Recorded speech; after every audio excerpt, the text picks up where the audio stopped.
real conversations, and some hard truths. Gangs, drugs, and guns. Giving a voice to those willing to sacrifice.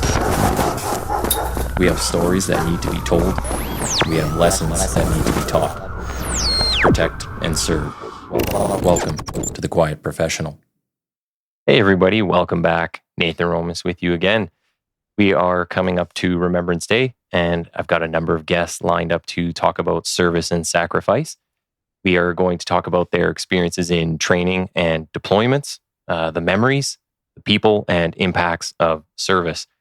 To help me, I've brought along co-host, retired Sergeant Ben Click. Ben spent over 20 years in the Canadian Army.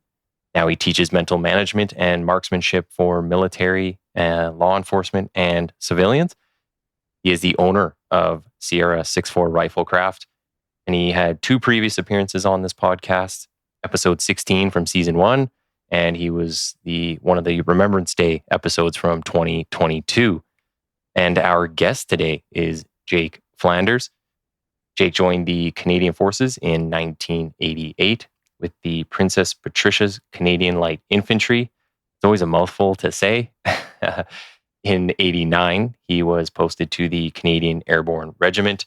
He served over 6 years in 2 commando reconnaissance, as well as direct fire support platoon, and completed a tour as a detachment commander to Somalia.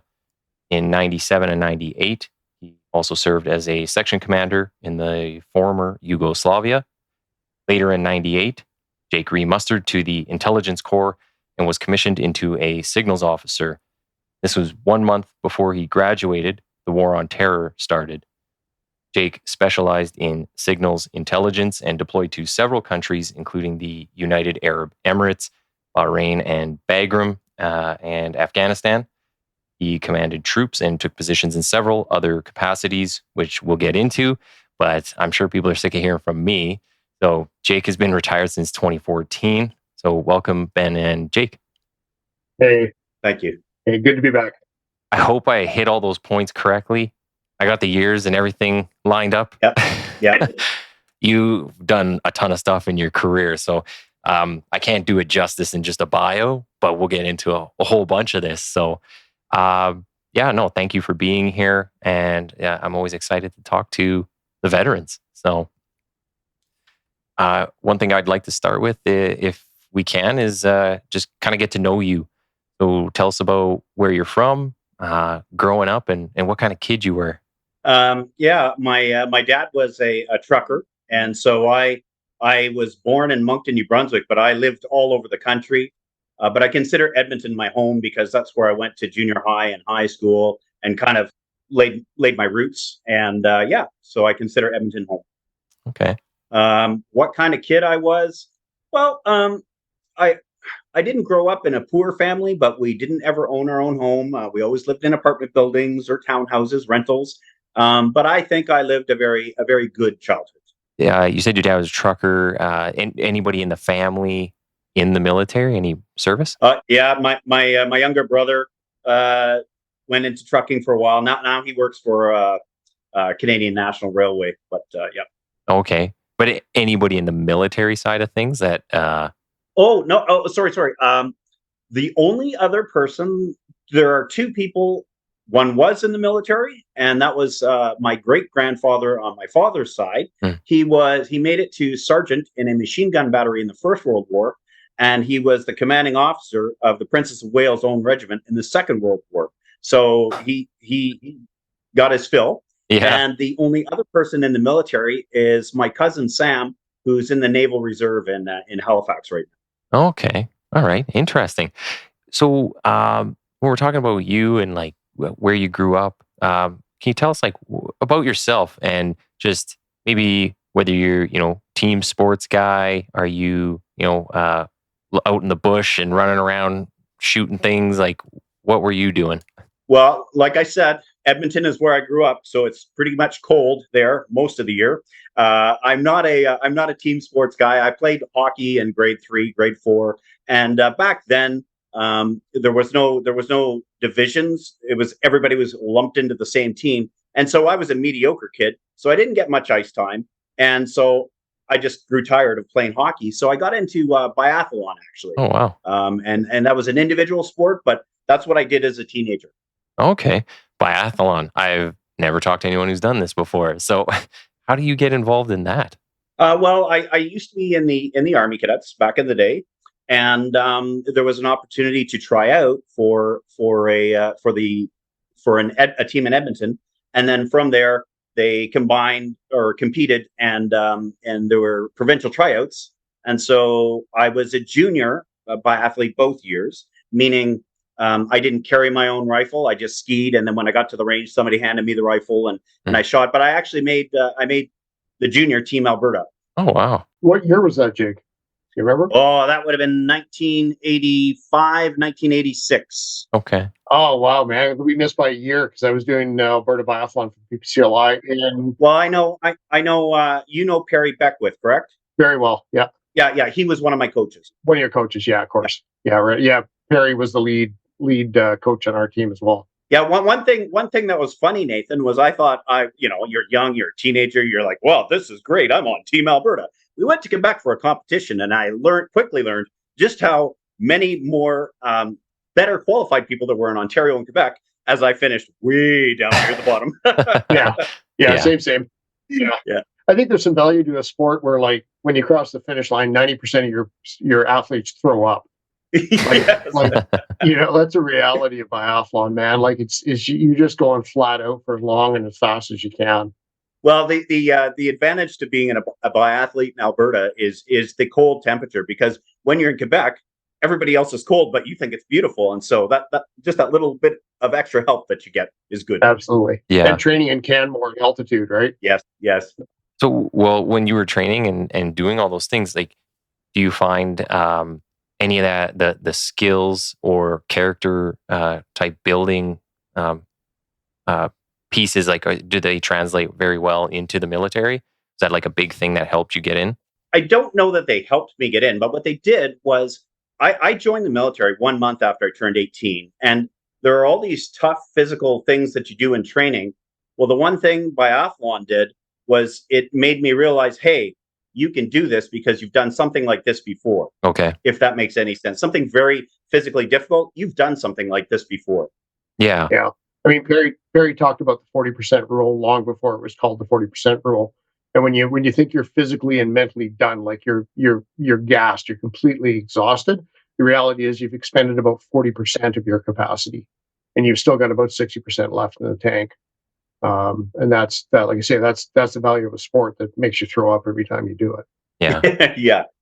Well, so as you're coming up, you said you turn 18. 1 month after is when you join the military. Yes. What, leading up to that though, what made you want to take that career path? Well, Nathan, as a boy, like being 6, 7, 8, 9 years old, I played soldier all the time. Yeah. Cowboys and Indians all the time. And, I just wanted to join the military, and I would have joined if I didn't get paid, except if they paid my rent and my rations, I would be in. Like, yep. Well, and to be fair, I joined just after Ben did in 1988, and I made $840 a month. So after the rations and quarters came off, that wasn't a lot of money left over. But I loved every second of it. Awesome. Yeah. You couldn't have paid us enough for what we do, which is a good thing because they weren't trying to pay us enough for what we did. But no, we certainly weren't there for the money.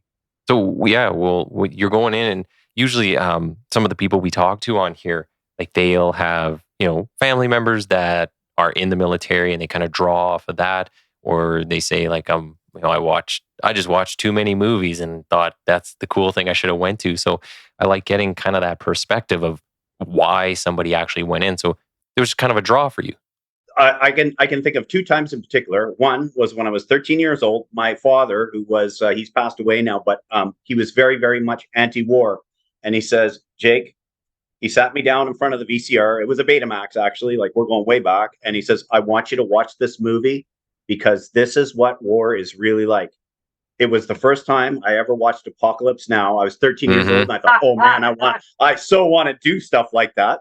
And the second thing was when I was in the Army Cadets, I did the jump course in 1987, the year before I joined the Army. And that solidified it. That was like, I love this stuff. I really want to do this for a career. At least at that age, that's what I thought.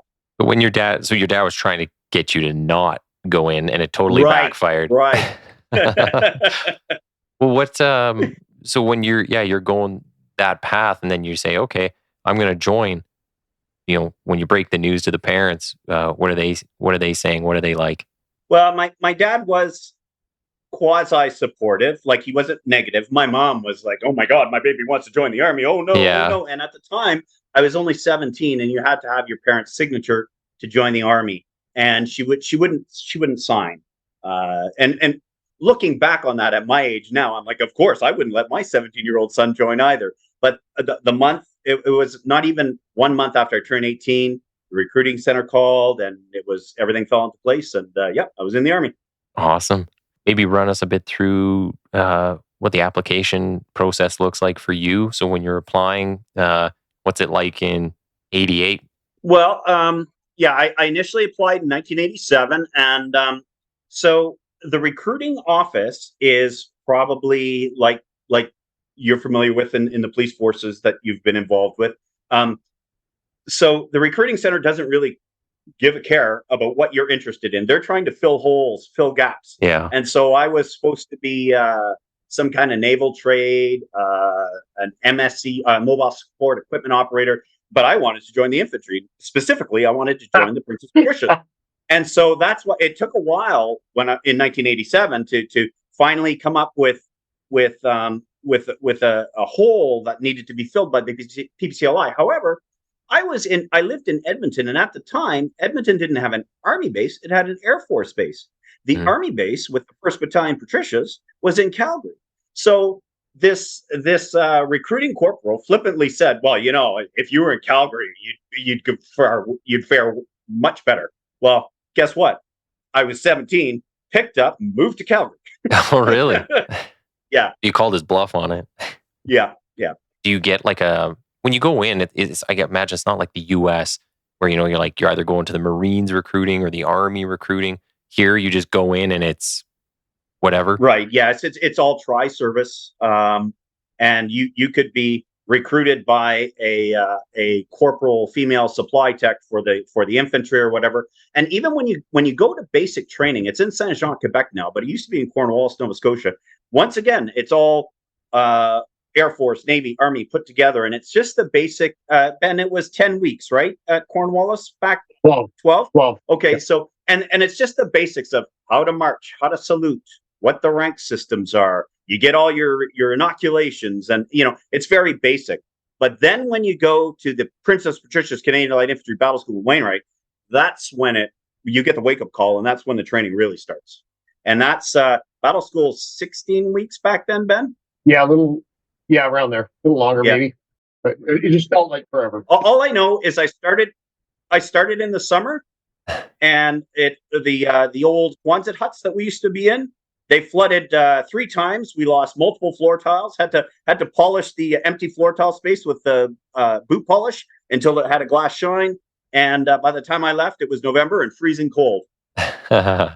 And I think that was, and for Ben there, I think that's about the same sentiment that Nick was saying on our previous recording, where, the basic training, not so bad, but it's once you get to those further steps, that's where it gets a little harder. Yeah. Yeah. And that's why I asked Nick, and I'll ask you the same question. Do you remember, Jake, what the attrition rate was? Like, for example, we started with 40, ended with 19. So this is, I kid you not, we started with 38.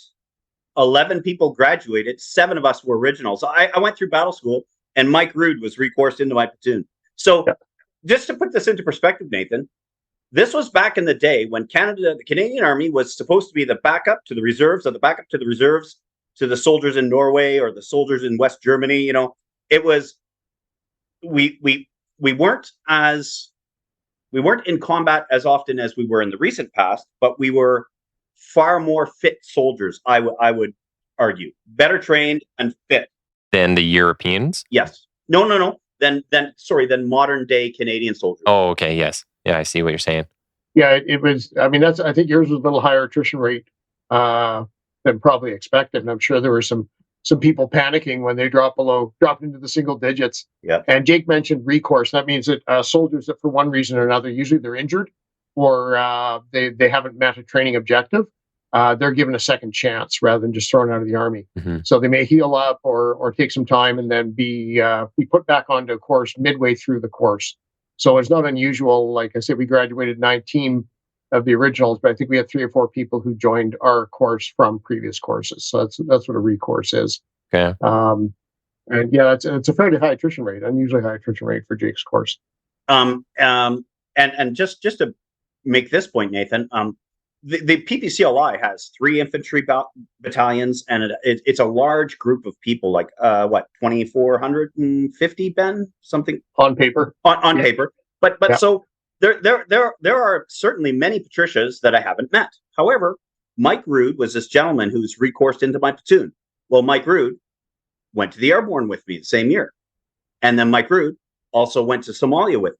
Mike Rood, and I'll get into this later, he was under fire with me, and then Mike Rood went to Yugoslavia with me, and then Mike Rood, so here's a guy, as a civilian, we didn't have very much in common. I would have never been friends with him, but now we're almost best friends, and that's because of military service and sharing experiences, and being scared together and being operational together, and you have a ton to relate to, right? And it's nobody else to share that experience with necessarily. So yeah, I mean, you build those friendships and the camaraderie as you're going through all this stuff. So yeah, I think, and that's something we've been in having these conversations, and we get more into, is talking about just the benefit of that.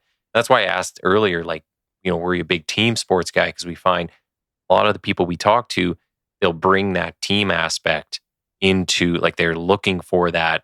Where do I find that now that I'm, leaving school? Oh yeah. I'm not going to post-secondary. The best place you're going to find that is likely military, unless you're playing sports high level. Yeah. Well, sports is obviously a big focus for the military because it builds esprit de corps. But I don't know if you've talked about this with Ben prior to this episode, but fire team partners are everything in the military, and it's hard to explain. But if you imagine an 8-person section advancing to contact on the enemy, you are attacking the enemy. You're divided into pairs, and the pair that you're in, that's with your fire team partner, and he has to get up and run 3 steps while under fire, while you're covering him, and vice versa. And so that's just the basics, but that is the trust that you build with that fire team partner. And that fire team partner is the same guy for probably a year straight. It's a lot like having a partner on the police force. Yeah. If that makes sense. Yeah, 100%. What happens if you don't like your fire team partner?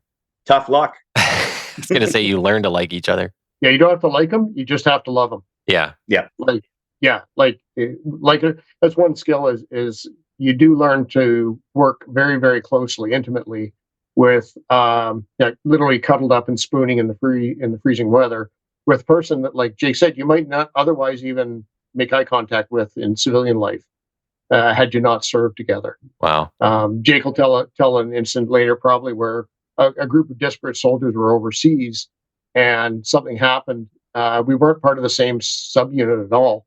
Yet we organized ourselves and formed in a team, picked Jake as the leader in about 3 seconds. Yeah. And I picked Mike Rood as second in command. As your 2IC. In another 3 seconds. And there were many people senior to him, and they all nodded agreement. Yep, sounds good, cool. sounds good. Because we're under fire. It was... That's something that I find fascinating, and I feel like you would be hard-pressed to find that today in a lot of respects.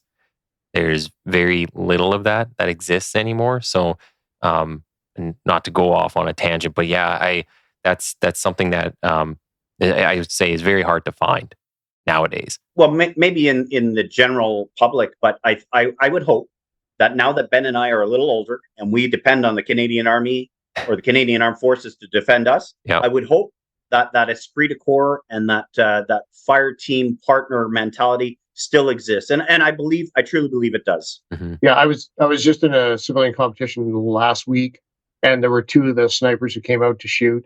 And there were dudes that I saw on the basic course last year. I got to spend some time there.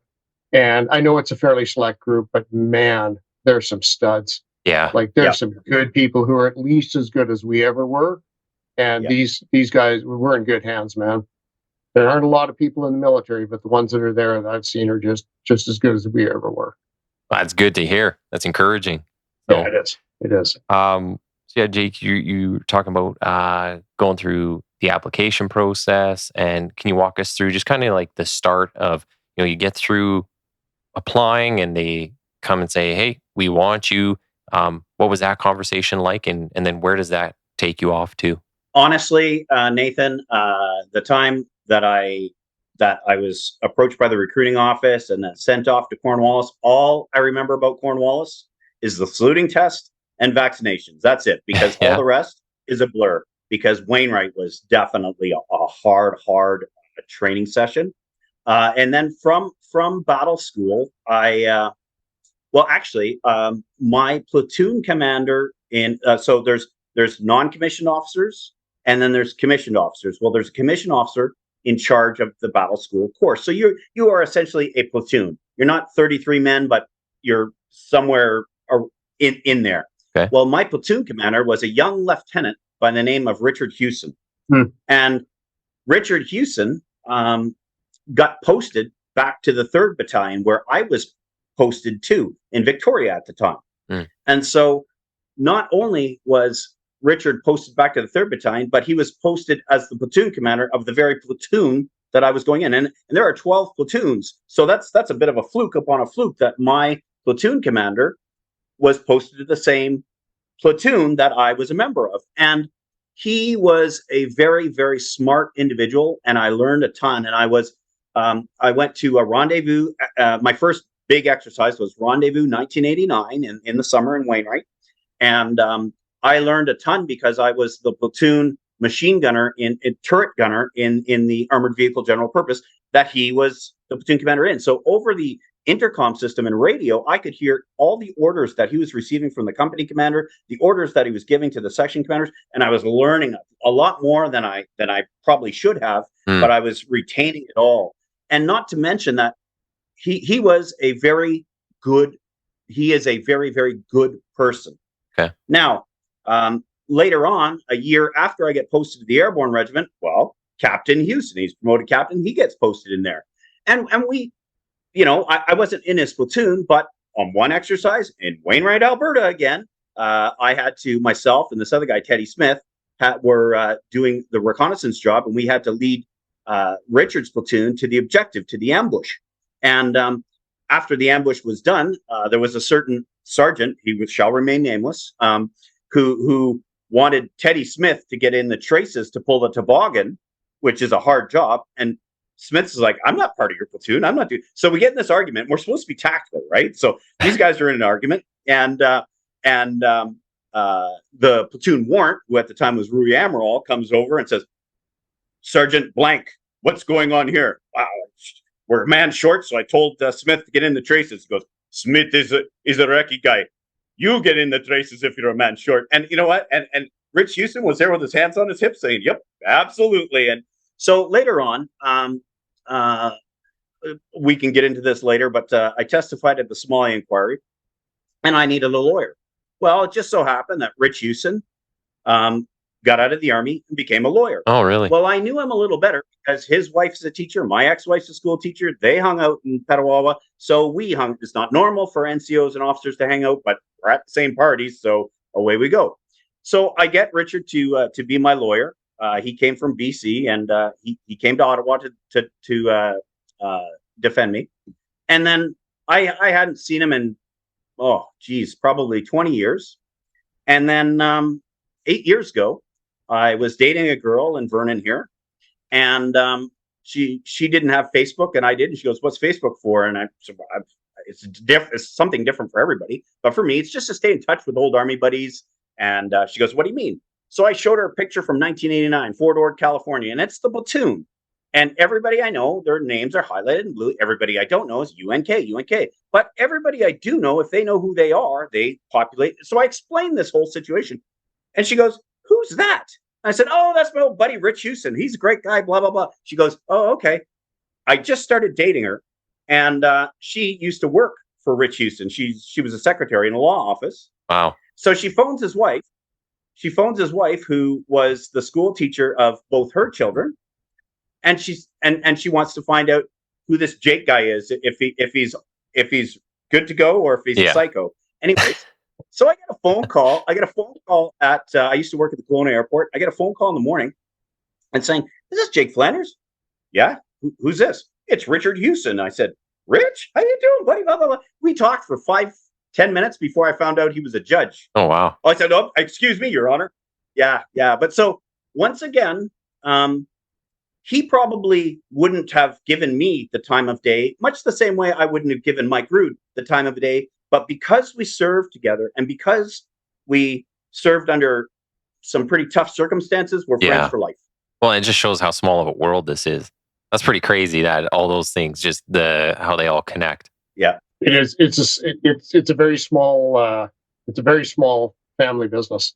Mm-hmm. It really is. If I can expand on that, Ben, it's a very small family, but the good people are even smaller, and that's who we tend to congregate with. Yeah, that is very true. And I was thinking earlier while you were talking about the connection is, the connections are so tight that afterwards it can be difficult to have healthy, functional relationships with peers because your expectation, or I should say my expectation of their level of commitment is so much higher. Like a mutual friend of ours had a life-threatening crisis 2 years ago, and he lives an hour and a quarter away, and I was on the road within about 20 minutes to go up and be there. And we wouldn't even question that. That's normal. So when somebody else, I make a friend with a coworker, I got into healthcare after, and I'm expecting them to have the same level of commitment to a relationship that like Jake and I would. And it's just like, they're so disappointing. And as a result, we end up pretty much hanging out with the same type of people, with each other. I'll back up Ben's statement by saying that I only have one friend who was never in the military. One good best friend. That's it. Other than that, Ben's wife, because she's a good person, but she's also married to Ben. And so, it's a very, very, very limited number of non-military friends. Yeah. You see that in policing too? Yeah, I imagine. Well, yeah, it's exactly the same. I've had to learn that there's levels of friendship. Not everybody's going to bleed for me. Mm-hmm. So it's a different deal. And one of my best friends here, I'm on the Vernon Search and Rescue team. He's a retired Edmonton Police Services officer who is also in the Loyal Edmonton Regiment Reserves. And he says, when you're talking to civilians, you can't go to that police level of sarcasm, and you certainly can't go to the military level of sarcasm. Yeah. Dark humor is an art form, but it's not for everyone. Yeah, exactly. Right. So we'll keep moving along here. You're in battle school. What happens from there? Like what, do you go? Oh, so I went to the 3rd Battalion in Victoria, and I didn't even spend a year there. So Victoria is a very, there's no training area.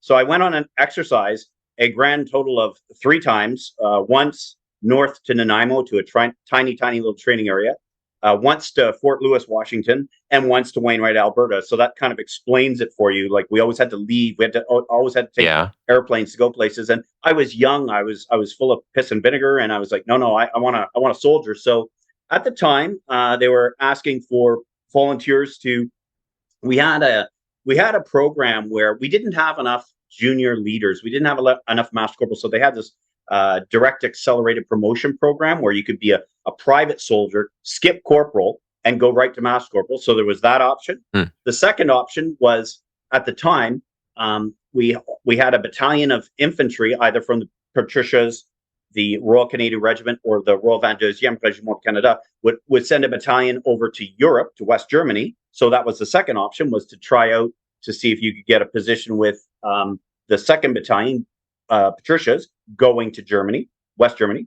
And the third option was to go to the Airborne Regiment. And there were only a grand total out of 801 men. There were only 3 of us that applied to go to the airborne regiment, and luckily I was accepted. So I didn't even do a year in battalion. I was gone to the airborne. Really? Why is it only 3 of you put in for that? Germany. Germany. Germany is a chance. When the Canadian dollar was 2.5 marks to the, like, you lived like a king over there. Yeah, and back, I'll remind you how little money we made as no-hook privates back then. That was the money, the travel experience, because you could travel all of Western Europe. But I wanted to train hard. I wanted to do as close to a real mission as I could do. So I asked to go to the airborne, and I was accepted. But I think that's just the world according to myself, and I think Ben agrees with me. But it's just the travel opportunity to West Germany was so great. Yeah. But I wanted to do something slightly different. Jay kind of alluded to that. There's, we hang out with certain types of people. The airborne regiment tended to attract the people who wanted to do the hard soldiering. Mm-hmm. It's physically and mentally difficult, and you get paid. You get a minimal amount more, which I figured out worked out to exactly the additional provincial sales tax on my disposable income. So you're not making any more money in the airborne. You're certainly working harder for it, but you knew you'd be doing it alongside exceptional people generally.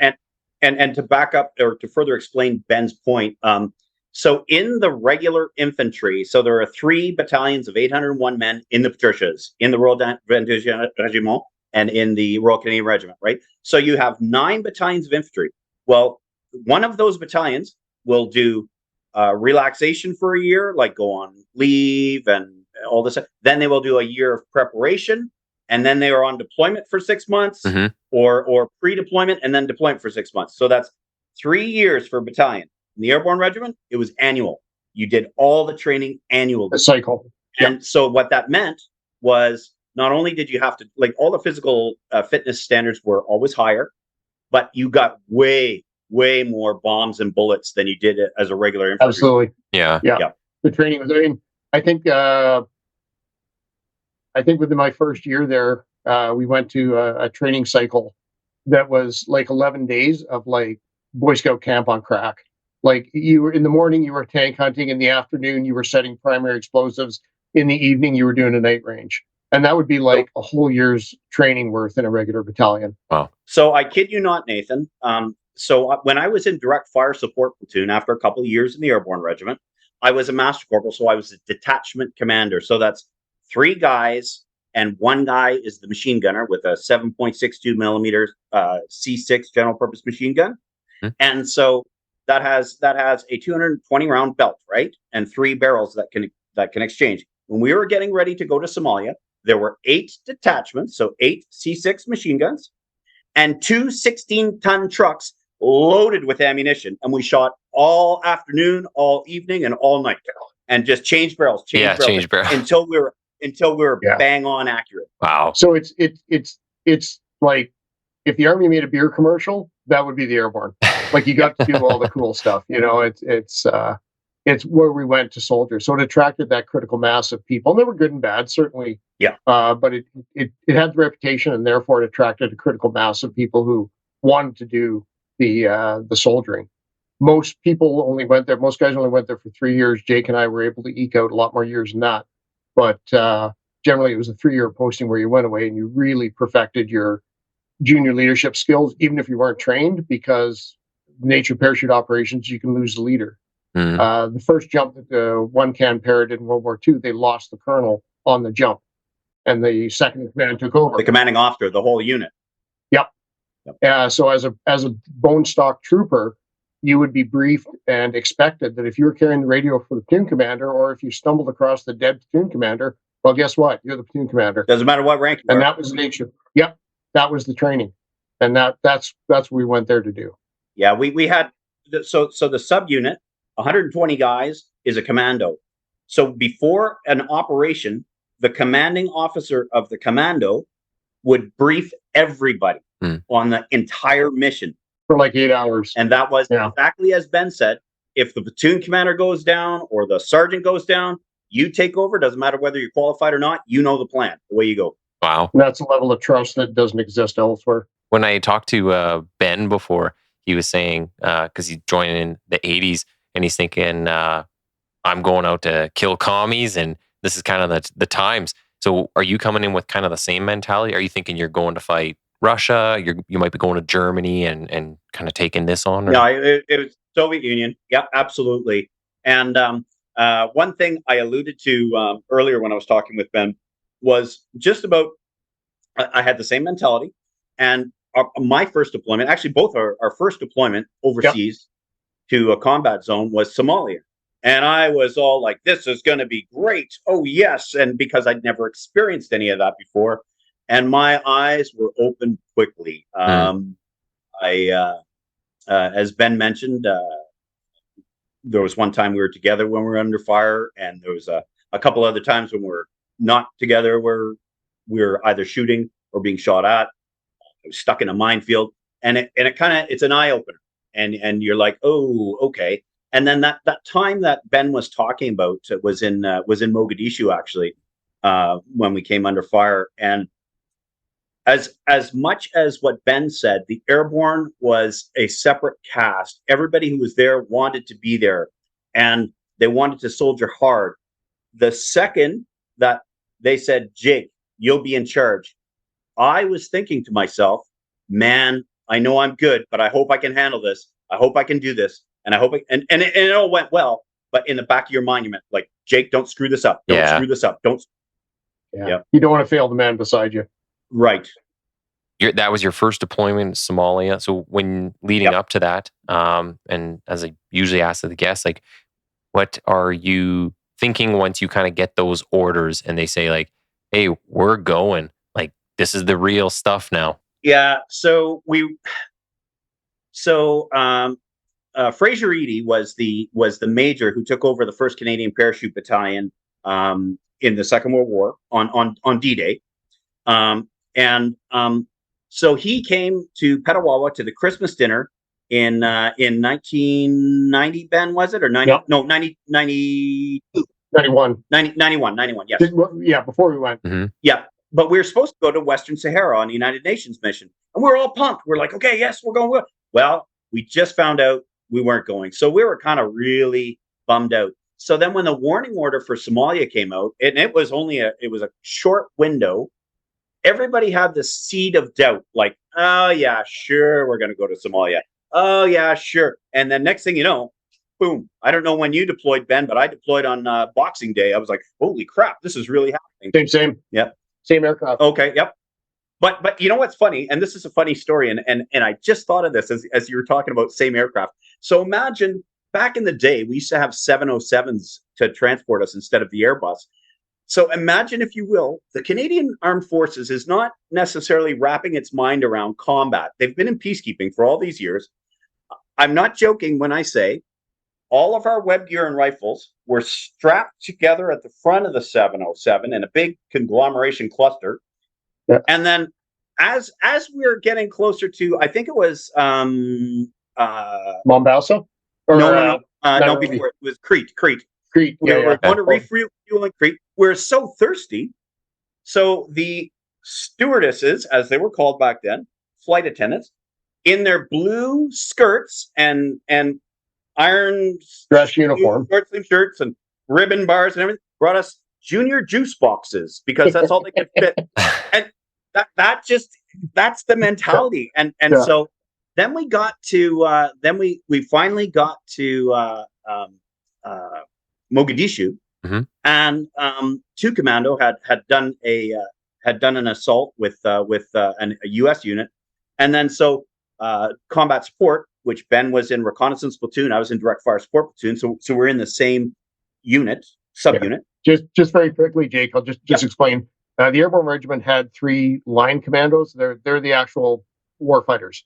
And then in addition, there's a 4th organization that had specialized troops, whether it was us doing reconnaissance or Jake's platoon, which provided heavy weapons like heavy machine guns and anti-armor weapons, light machine guns, or medium machine guns, pardon me, or the signals unit, or all these other, but they worked at a level to support the entire regiment. So 2 Commando had gone ahead of us, was already in country, and then the combat support people, we came in after. So we're in Mogadishu at the airfield. And I think we'd only slept there one night, and the next day we got orders to go relieve 2 commando in place. However, so the roll on, roll off ship set sail way before we went in the aircraft. So they have most of our ammunition. We just had the bare bones basics.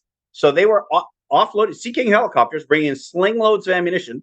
So I went on the assault. I had a grand total of 5 magazines. What? Like I had 13 magazines, but all they had ammunition for was 5 rifle magazines. But I must have had like 6 or 7 M72 rockets because that's all they had. So That's what was in the sling load. Yeah. So that's what we did our first assault with. So you're like, I guess I'm just shooting rockets. Yeah. Well, Jake talks about, getting your eyes open. That lack of ammunition thing was kind of one of my epiphany moments of, maybe our army's not, that checked out. The only sniper ammo I had smuggled in my rifle box. I didn't get ammunition for my sniper rifle for almost the entire mission. Jeez. The entire 6 months.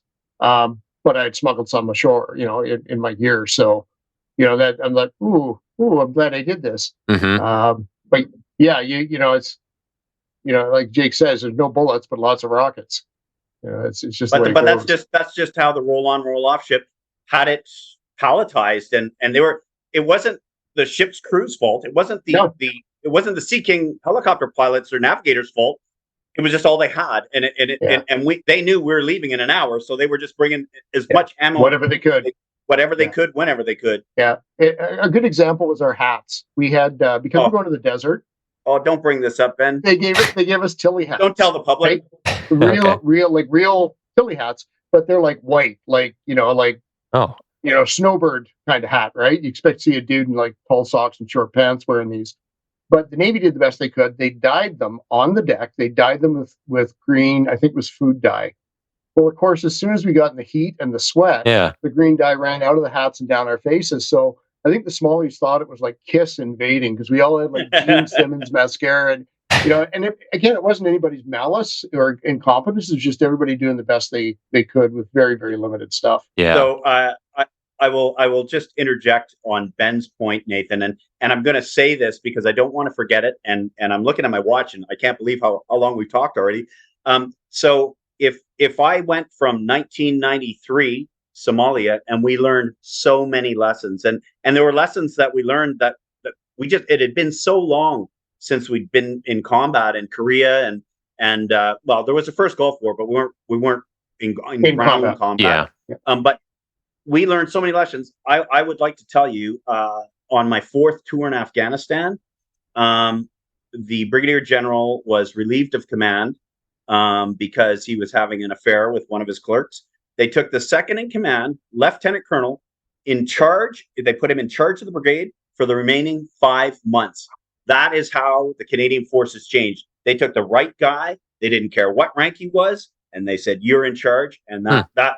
So I was pleasantly surprised. Very, very, very happy. Yeah. Okay.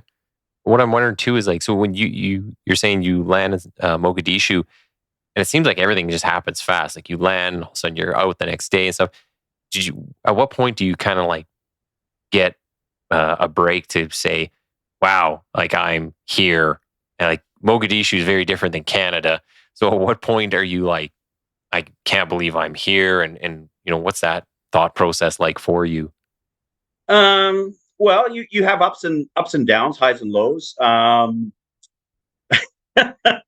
remember we went from Mogadishu to Belatway, Somalia, and we were on the airfield. I think you guys were up at the observation post, right, Platoon? Yep.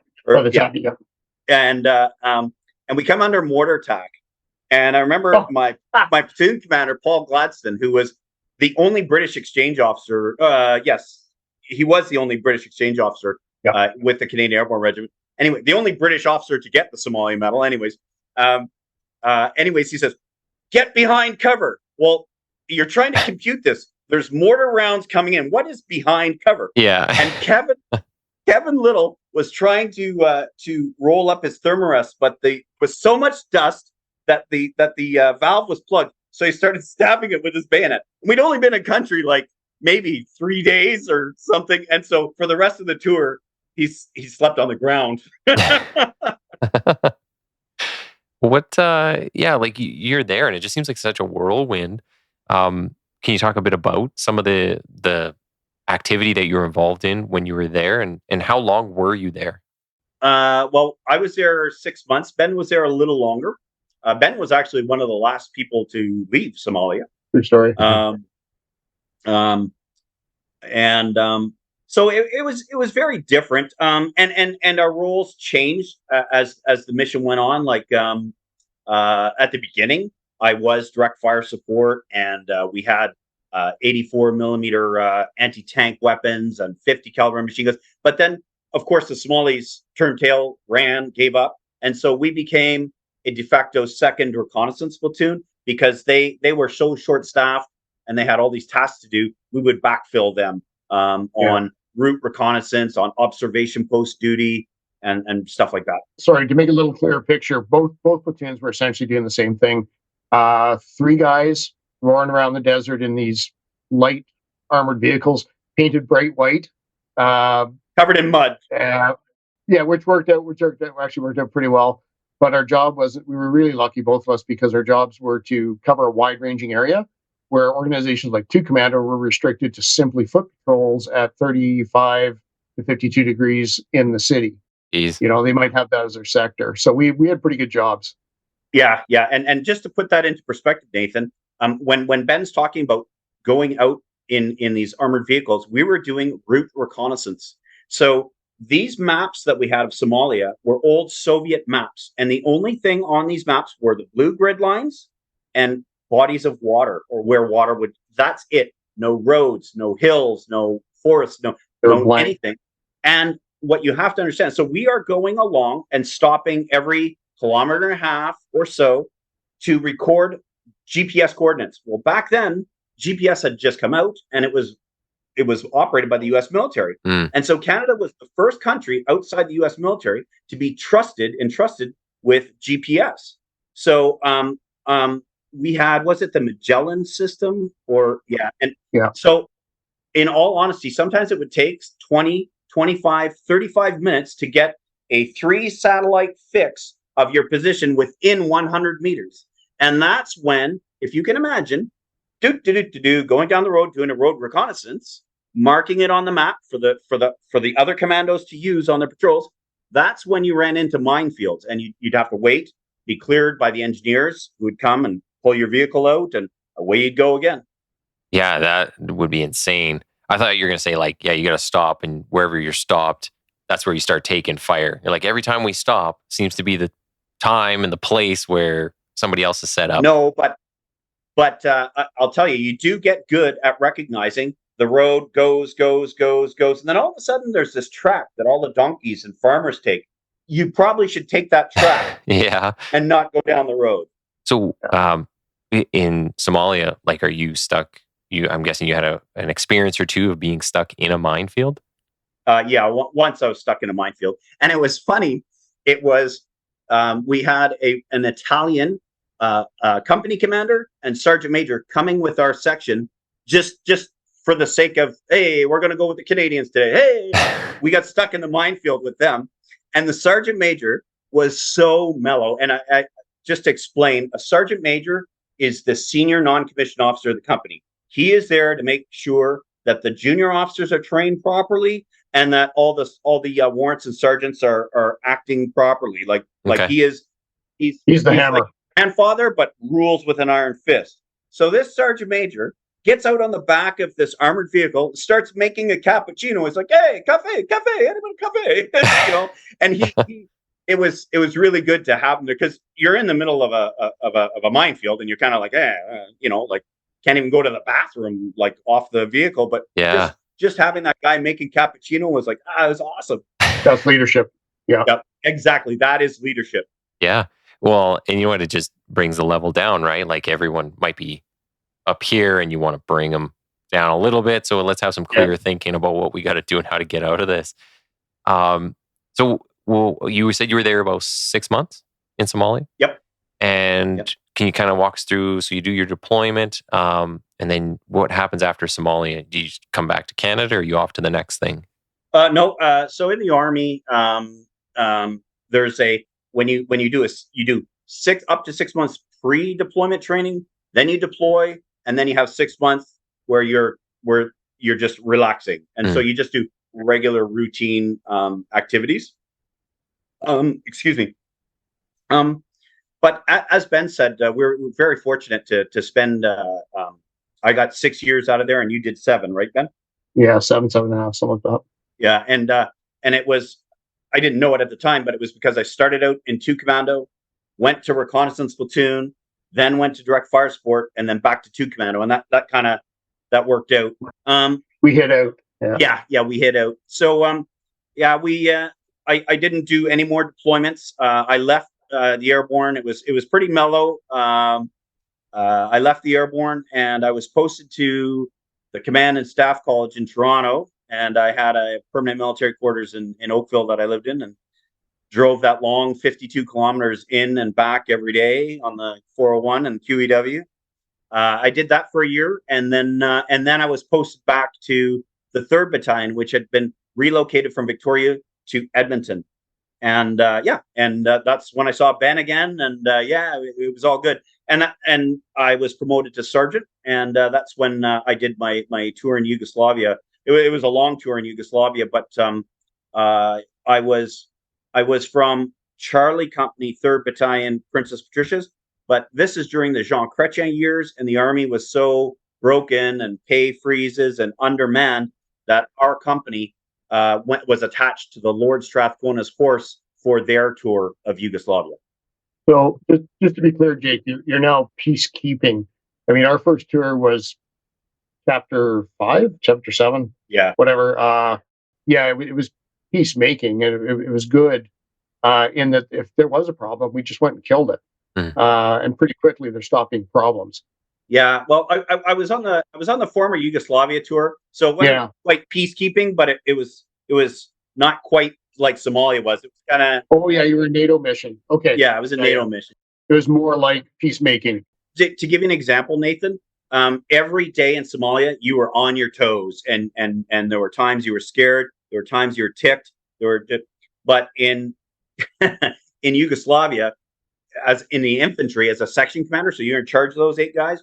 You did 2 days mounted patrol, 2 days foot patrol, 2 days standby, 2 days, 2 days, 2 days, no days off, and you just kind of rotated through that. And you'd go for like maybe 14 days, bored out of your mind, and then one day like freaked out, and then just boredom, and then It's kind of like policing, right? Like I'm thinking, it's 99% paperwork, and there's a lot of menial tasks and less exciting calls that you go out to, and then all of a sudden one giant event that's like holy shit, and it could take the whole day, and then like just come crashing back down, and you don't hear anything for a week. Yeah, well, and the thing about my tour in Yugoslavia was, other than my driver Brian Friesendorf, who I knew in the 3rd Battalion before, and when it was in Victoria, everybody else didn't even have a hook.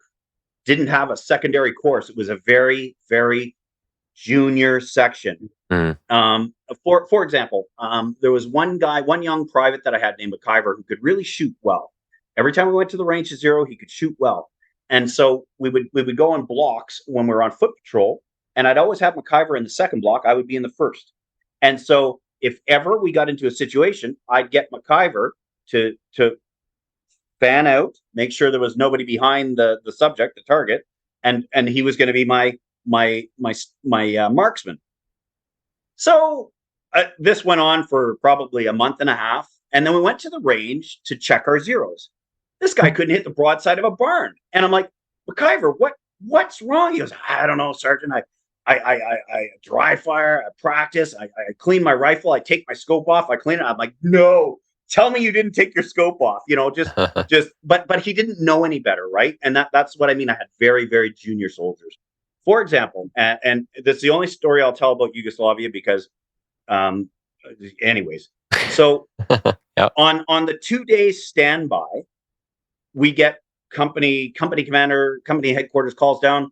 We've got an SA-10 launcher. That's like the big liftable old Soviet missiles for anti-aircraft missiles, like for Okay. taking out the U-2 and stuff, or B-52s. Never in a million years are we going to find this, but it's like, okay, commander said, yeah, and so Flanders is on standby.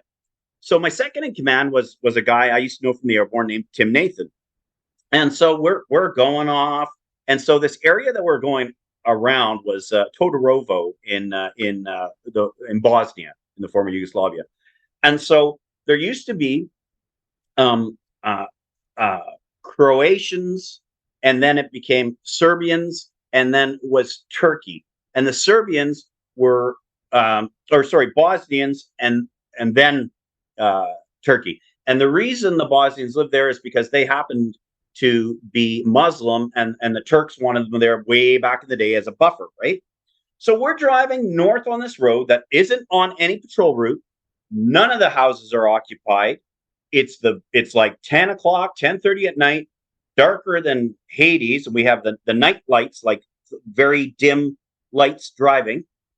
And then out on the right side, I see like yellow flames. And so I talked to Brian over the intercom system, and I said, do you see those flames? Yep. And then as we slow down, like we're only going like maybe 20 kilometers an hour. As we're slowing down, I see a Lada and 3 guys with AK-47s around this burning house. And the deal was, nowhere in this zone that they were in are you allowed to have your own weapons. So I tell Brian to stop. We didn't pull off the road because there's mine on both sides. So we stop. I get out of the carrier. I have a Browning 9mm, like, pew, pew, Yeah. pew, like that's all I have in my defense. World War II handgun. Yeah, World War II handgun. I get out the front of the carrier, and I'm waiting for the soldiers to come out the back doors around both sides and back me up in an 8-man section, right?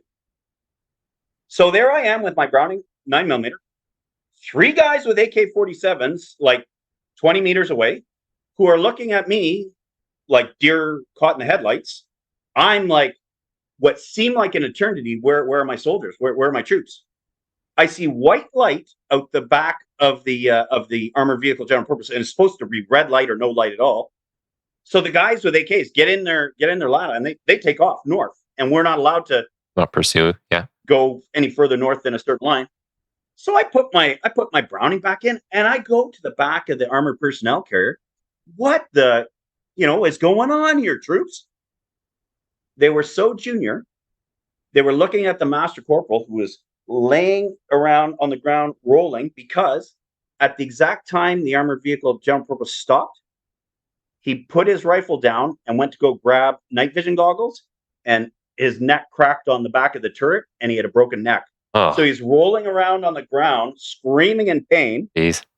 And the soldiers just were like, we don't know what to do. The master corporal's hurt. And here I am at the front of the vehicle with 3 guys with AK-47s. Yeah. And that was my tour in Yugoslavia. I wasn't a happy camper. Well, yeah, that's quite the situation to be in. Yeah. All alone. Of course, I didn't tell my ex-wife about that, but yeah. Yeah, I come home, I don't tell anybody about half the things I get into. So you said you did Yugoslavia. After that, you ended up remustering into the intelligence corps. Okay, so this is an interesting story, actually. Yeah. So my oldest son, who's now 26, he was just about, 24. My ex-wife was like 7 months pregnant with him, and I was posted to Edmonton. I was still in the infantry, a sergeant, and I went to the Londonderry Mall, and the Edmonton Police Service had a recruiting booth set up, and I just thought, what the heck? I'll just try this. What the heck? I'll give it a whirl. Well, it turns out that myself and a guy from Tofield, Alberta, passed the written test, and we're the only 2 to pass everything on the PT test, on the physical test. And so I was in the hopper for a year, and but back then the police service was only hiring maybe 7 to 10 people a year, and there were 75, 80, 90 people on the waiting list, right? So it depended where you scored. And so I did that long tour to Yugoslavia, and then when I got back, I wasn't even back a year. They asked me to go back again with the 1st Battalion. And I just said, like, this is ridiculous. So I was going to join the police service. So after a year, as you know, if you're not hired, you have to do everything all over again. So I redid it. Myself and 3 other people passed everything. So I was good to go. But they asked me to go back to Yugoslavia, and I actually remustered to military intelligence, not because I wanted to change careers, but just because I didn't want to go back to Yugoslavia. I wanted to join the police service. It was just that I thought it was that time in my life. I was going to have my oldest son, you know what I mean? And it just. So I was hanging out. So when you remuster, I was a sergeant in the infantry, but then when you remuster to military intelligence, you go back down to corporal. However, you're a corporal that knows a little bit more than the average corporal. And I know several friends that'll back this up. You're an ex-infantry sergeant, so you know even more than the average corporal. So I did well on my intelligence training, and so I had my choice of postings. And I said, what is the most out of the way place that I can choose where nobody will ever notice me, and I can just wait for the Edmonton Police Service to call? So I picked family posting. Yeah, right. So I picked the Electronic Warfare Center in Ottawa, and the course officer in Borden was like, "You want to go where? You want to do what?" And so anyway, so I went there. So a few things happened. I was a corporal, and the commanding officer, Lieutenant Colonel, comes into the intelligence cell where I was the central records clerk, and he goes, and he was mad. He goes, "I want to know where these records are." And as he's describing them, I'm like, I think he's talking about the 8mm DAT tapes that came in this week. So I go into the bottom drawer, I pull out this manila envelope, and I'm pouring out these 8mm DAT tapes. And he goes, "Yes, these are them. I want to know when they were registered." And I said, "Well, actually, they weren't registered, sir. We have a week to kind of..." And he goes, "Why didn't you register them?" "Well, I could kind of tell something was fishy." And you know what he said? "What else do you have in that drawer, Corporal?" So I opened up the drawer, pulled out, and it was all documents that his incompetent officers had requested without following the proper paperwork channels and all this stuff. So he was like, "This is Lieutenant Colonel." I was a corporal, but he's like, So anyways, that was the first thing that happened. And then so a few things happened along the way. Like, for example, I went as a master corporal, I was promoted master corporal, and I went to take notes at National Defense Headquarters at these meetings. Well, everybody else at the meeting is a major captain. I'm a master corporal. And so I would get back to the Electronic Warfare Center, and he'd ask for a briefing, and he'd go, "Oh, okay, that's great." So rather than send any of these incompetent officers that work for him, he says, "I'm going to send Master Corporal Flanders." So then, lo and behold, the Deputy Director of Information Management comes for a briefing for the commanding officer of the EW Center. Colonel Knight says, "Jake, you're going to give this briefing." And so as an int guy, you're qualified PowerPoint formally and blah, blah, blah. So I briefed the deputy minister, and just, and answered questions. Anything I didn't know, I defer to the CO. And so after that, I was at the Billings Bridge Mall at Zellers in Ottawa, back when there used to be Zellers. And my oldest was born in the stroller. My ex-wife was pregnant again, about to drop the bomb. And we're strolling through, and this woman comes out from the customer service line. "Does anybody know first aid? Does anybody know first aid?" And I was like, "Okay, yeah." I used to be a first aid instructor. I'm like, "Okay, I got this. And so it was the first time I ever did CPR for real on this older gentleman. And what seemed like an eternity, probably only 2 minutes, then this nurse came to assist me, thank goodness, because it was a lot harder to do for real than you think it is. And then the Ottawa firefighters came and pushed us out of the way, and he didn't live. And I know that the majority of people that get CPR don't make it. But I thought, well, I'm Jake. He has to live. Anyways, but that happened on the weekend. So Monday morning I go into work, and the colonel, the lieutenant colonel of the EW Center, says, "What the heck happened this weekend? I got a report here from the Ottawa Police. Has your name in it, blah, blah, blah, blah." He says, I'm going to put you in for a commendation." I said, "Sir, it was a combination of it happened on my own time on the weekend, and the guy didn't live." And I was still kind of pissed about that, right? Yeah. Like, here I was to this guy saying, "Oh, you're going to be okay, buddy. You're going to be okay." And he ended up dying. So 2 weeks later, the commanding officer calls me into his office, and the commanding general's in.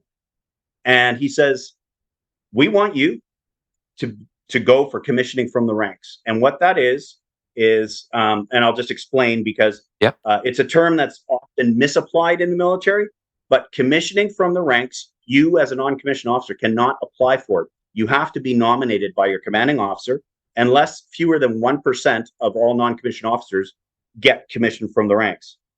So I was like, what? And he goes, yeah. He goes, I want you to be a signals officer. And I know this probably doesn't make sense to you, but to become an infantry officer from the infantry is difficult. To become a signals officer from the signal corps is difficult. But to become a signals officer from the intelligence corps, ex-infantry, is almost unheard of. So I said, okay, I'll give it a whirl. So anyways, the personnel selection officer, she said I stood an ice cube chance in heck. So I was going down. So I had 2 young kids at home, like an 18-month-old and a brand new baby. And I was going down to the orderly room to sort out my claim, going to Las Vegas, Nevada for some conference. I'm like, yes. And the chief clerk was laughing his arse off. And he goes, guess what, Flanders? Guess who got picked up for commissioning from the ranks just before Christmas? I'm like, no. So I had to go back to basic training at 31 years old in Saint-Jean, Quebec. Back to basic. Oh, yes, absolutely. Got to do everything all over again. As an officer, though, basic training. Yeah. Oh, okay. Yeah. So it's everything that's expected of NCOs. Plus, you go through all the leadership training in a compressed cycle. So you learn how all the soldier skills, but then you learn leadership skills that would be expected of a junior, senior, a second in command, and then a commander. But if you've already done basic, why send you? Like, why make you do all that? No. But just to refocus on what Ben said, basic training as a non-commissioned officer, you learn how to work as a team, and they mold you into being a soldier. In the officer world, it's the same, but they also test your I see. Not necessarily your acumen or how your brain works, but they want to see if you can lead, if you have any leadership capability, or can they work with you, yes or no. And so, for example, one of the tasks that you do in basic officer training is you'll do small party tasks. And so I'm 31. Everybody else I'm going through basic training with is 18, 19, 20 years old. And these guys and girls are brainiacs from the planet Smartron. I'm not joking. So there's this one kid who is going a combat engineer. We get to this one small party task, and it was like, here's a barrack box with some rope and tackle to attach, and you've got this cement-filled 40-gallon barrel that you have to get from the ground up to through the second floor window without it touching the wall or the window sill ledges, and you have to put it down inside. And so that's actually that tests your acumen. Yeah. And I was like, he'll never be able to do this. This young guy, so smart, was like, okay, well, what we're going to do, and he's drawing all these maps and he's giving orders, not the same way I would give orders because I have experience, but he's relaying all the pertinent details to the right people at the right time. Yeah. So that's a little different.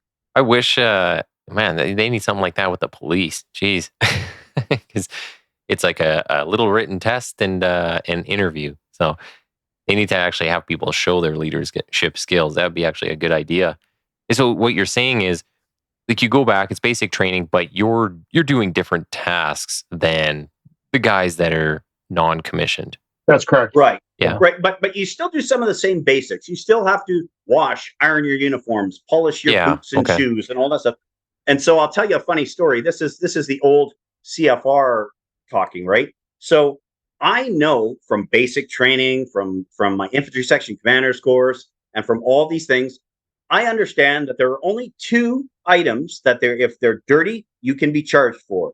That's your rifle and your respirator, your gas mask. Mm-hmm. Everything else, you just get extras. You just get written up. So I'm trying to tell these young guys who are ironing their shirts at 7 or 8 o'clock at night, I'm like, let's go for beer. Is your rifle clean? Yeah. But, oh man, the sergeant picked up my shirts. I got to get them ironed.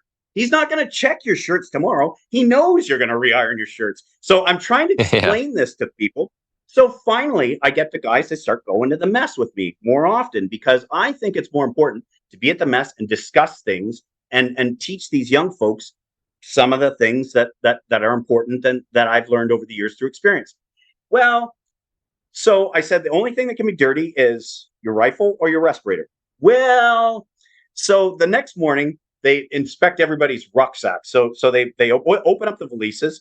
Well, we've been in the field that week, and so they open up this one guy. He's got a moldy, wet sleeping bag and leaves coming out, and he goes, "What the heck? You didn't even air dry your sleeping bag?" And he goes, "Well, I didn't think you were going to look at it, Sergeant." That reminds me, like, so going through depot, I was just gonna say it's like the same thing. It's very paramilitary. It's very regimented how you do things when you're doing things. You're very tight on a schedule, and you have to get. It's almost the same thing every night. You're going till like 11 at night, but you're up at 4 a.m. and it's all the ironing and all the organization and everything. So, yeah, it's a pretty cool experience. One of the differences I'm hearing from Jake is that in infantry basic training as a soldier, they want you to learn to do time management and do attention to detail. But what Jake was teaching people is time management, which is what's important and what isn't. Because as a leader, you're always going to be overloaded with tasks. Yeah. As a follower, I'm expected to be able to do my tasks, but somebody else manages how many tasks I get. So a leader, part of what they're testing is prioritization and time management. Yeah, that's a good way to put it. And the other thing I learned after leaving the infantry, having been a sergeant and going to the Signal Corps to be an officer, so there are 5 combat arms. That is the guys who do the fighting. The lead is the infantry. Secondary, 5, Ben, 5. The lead is the infantry. Second is combat engineers. Then you have the artillery, the armored corps, and then supporting those 4 is the Signal Corps. Anyways. What I didn't realize was in the combat arms, if you ever make a mistake as a sergeant, you'll suffer. Your personnel evaluation report will suffer that year, but you have a chance to make it up. And as a warrant, you supervise the sergeants. But if you make a mistake, the sergeant major will correct you. Okay. And you will probably be promoted to master warrant officer eventually. And as a master warrant officer, you can make a mistake, but the sergeant major, the RSM, would be like, you don't do that again. But you'll probably finish your career as a master warrant officer. As a captain, in the combat arms, if you ever screw up once, you stay at captain and you're released at the end of your you're done. Wow. And that's what I didn't realize. Yeah. So I was very fortunate. I didn't ever screw up. And but barely sometimes. Yeah.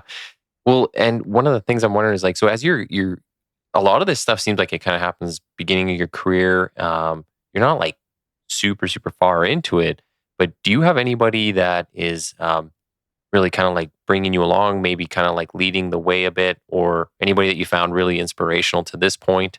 Well, absolutely. And I'm glad you brought that point up. So despite the different leadership styles that you have in the infantry or the intelligence corps or the signal corps, each individual, and Ben probably has his list of people that he looks up to and has amalgamated parts of their style into his leadership ability or his style. So I have 3 people that I brought what I took into my leadership style. And the first time I ever led was as a corporal. No, actually, I was Renee Keene's second in command as a trooper, right? Yep. But remember, I mentioned my platoon commander in Wainwright, the guy who became a judge. Yeah, Richard Houston. I have him.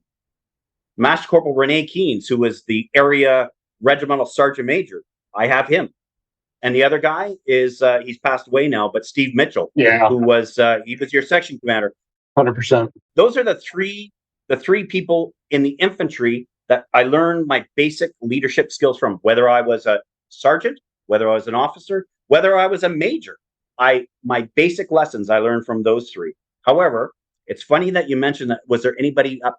So the Army doesn't, or the military, I guess, but the Army certainly doesn't give you a somebody to look after you or babysit you along the way. Yeah. But I was very, very fortunate when Ben and I deployed to Somalia. There was a young signal captain named Roberto Maslin who was deployed there. And then later on, when I was the mission management officer, after I became a signals intelligence officer, I was a mission management officer, which is in charge of the 24/7 aspect of a signals intelligence station.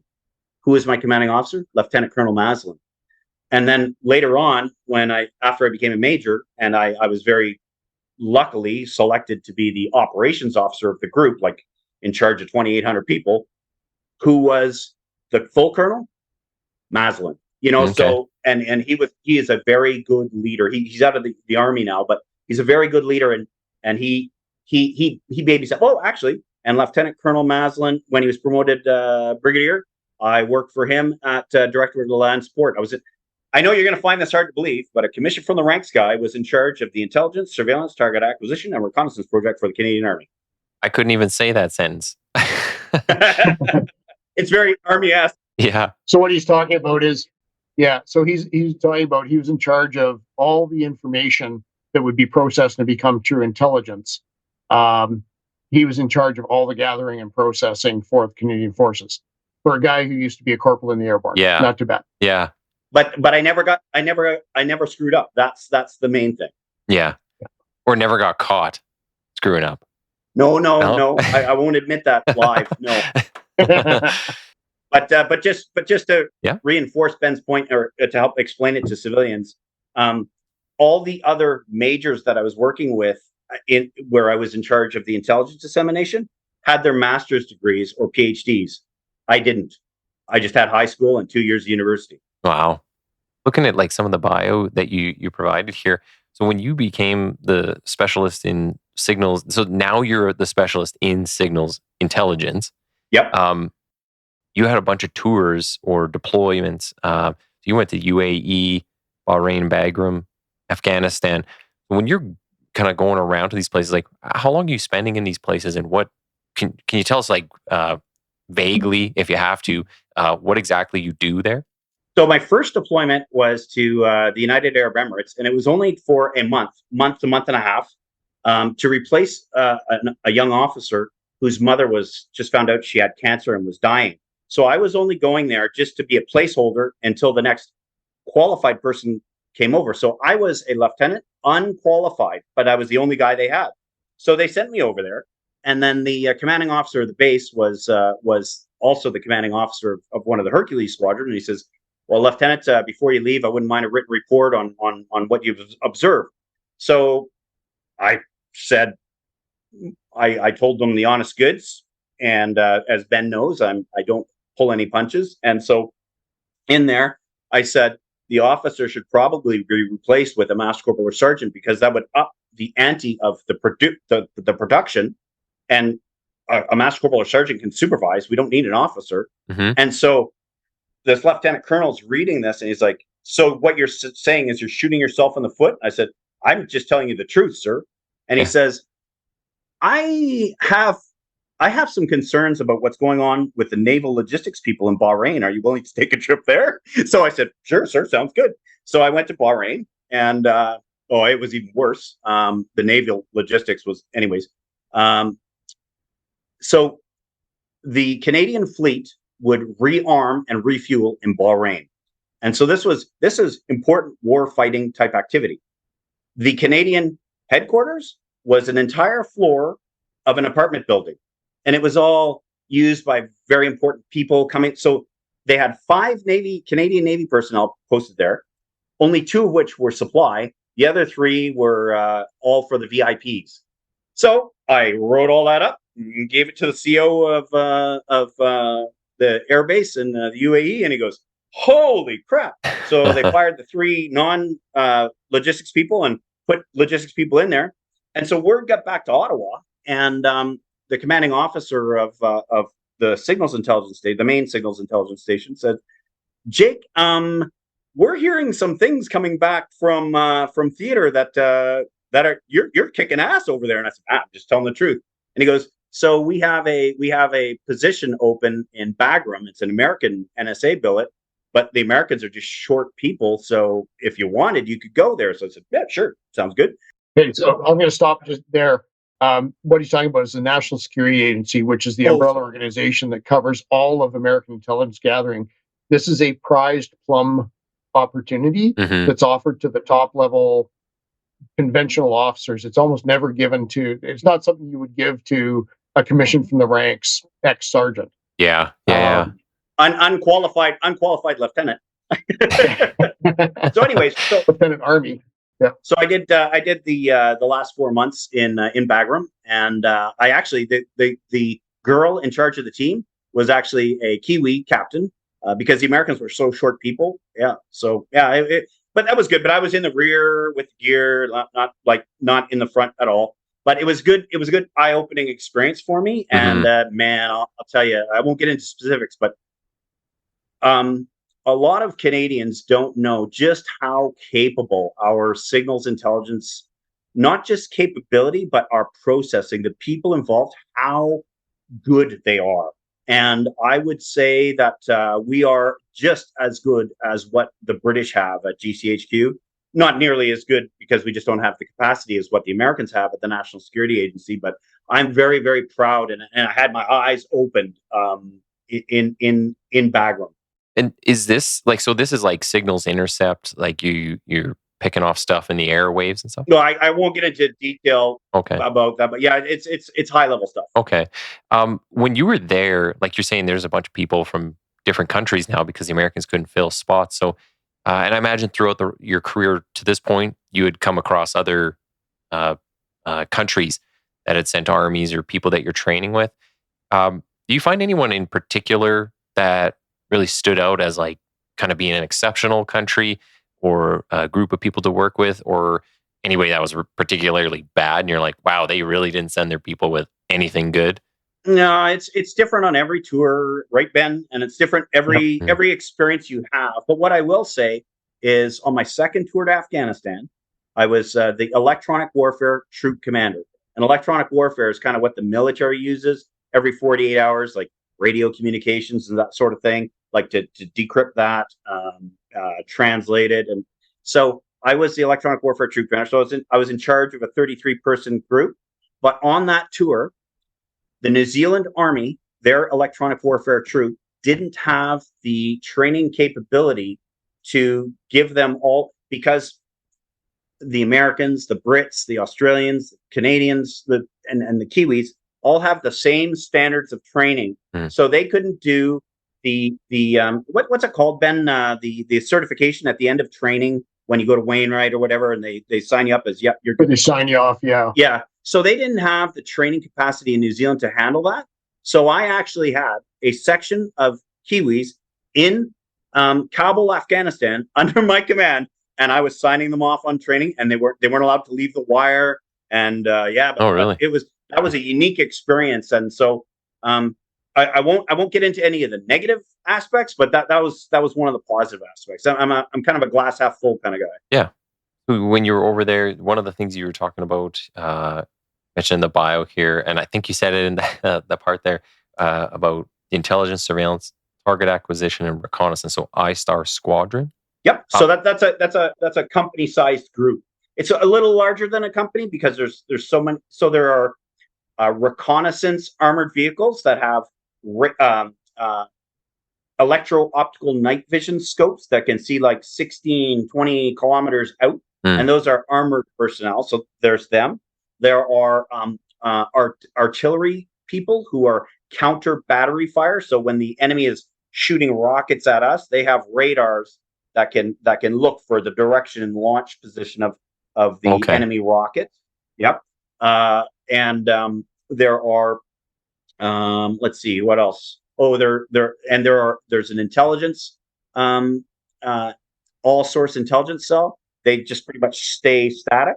And then there's the electronic warfare troop, which goes out, deploys, and provides support for our own troops by jamming, as well as trying to gather intelligence. But it's only on a 48-hour base. Like after 48 hours, it's useless intelligence because it's lower level electronic warfare.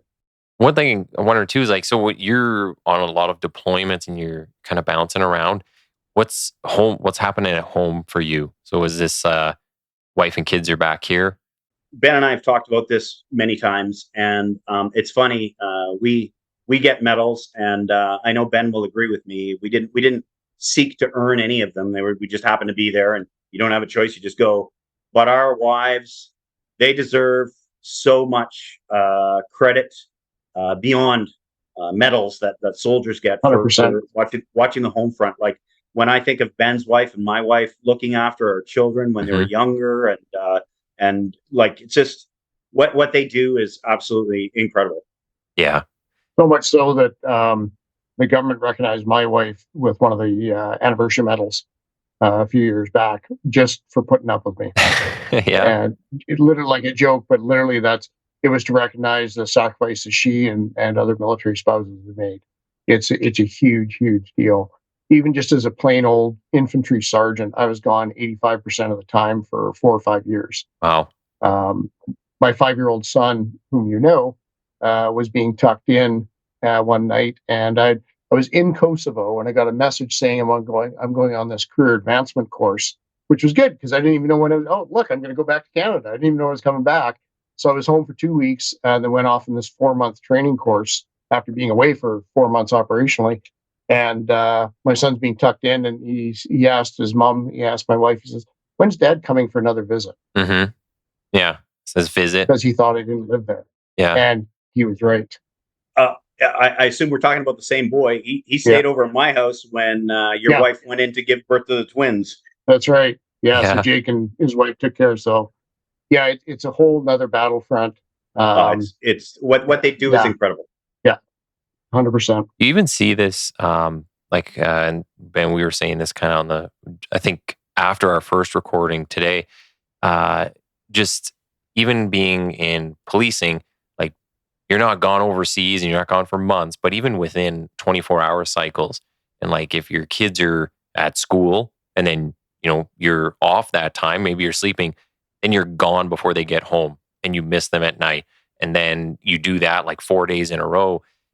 They really do notice. They start asking questions, and you see that with a lot of the guys. They got to try and balance the work life style of things. So yeah, I couldn't imagine being gone for months at a time and bouncing around, and just kind of the word you use, like when's Dad coming for a visit, Yeah. it makes it sound like, you don't live there. I didn't. Right. So I was there 15% of the time. I was visiting. Yeah. Yeah. So yeah, and Jake was gone more than I was because of his specialty. So it's a very real sacrifice on the home front. Just to make this point, Nathan, and to back up what Ben was saying,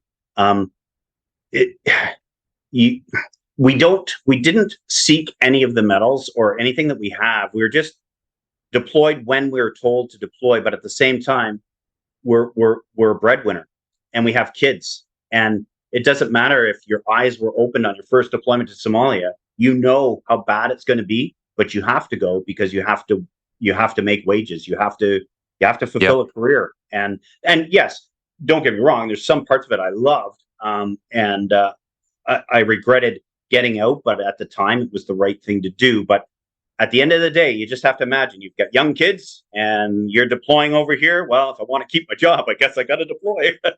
Yeah. Yeah. Well, I imagine as you're getting more specialized, so both of you, even when you're getting into those specialized sections, the tasks that you're able to do, you start to become, the only person who can do it. So when the service comes calling, and they say hey, we really need you to go, or like you're saying, the Americans can't staff this spot, and you we're going to send you.